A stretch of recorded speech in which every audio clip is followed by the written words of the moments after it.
שאלה קשה.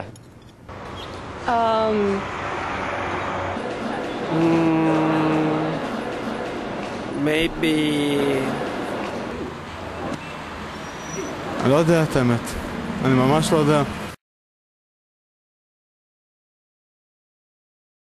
אני מנסה למחזר בקבוקים, מנסה למחזר זכוכיות.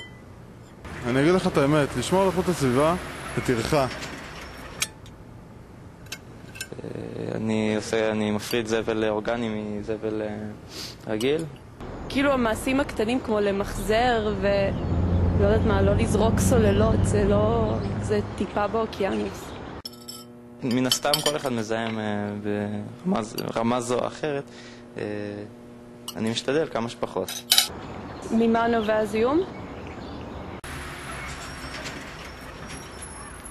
אני חושב שא' זה כישלון תרבותי, נתחיל מזה.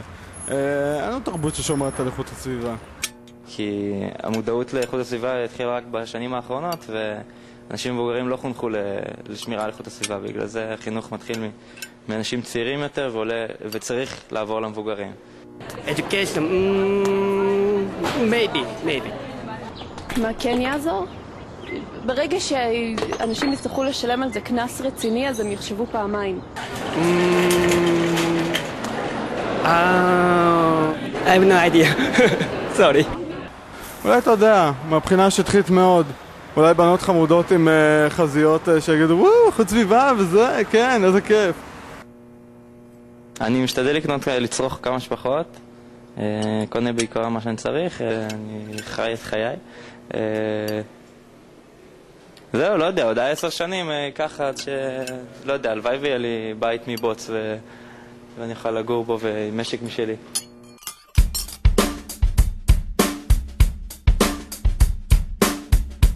שמי דוד. אני אחנך את הילדים שלי הרבה יותר טוב. אם ההודעה מדע זה יישאר, כן?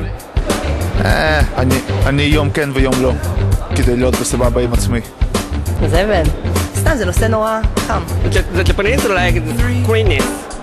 להפסיק לעשן ולבנות יותר פיסוארים. זבל? לא, זה גבר מי שמלכלך. לבנות יותר הסלות.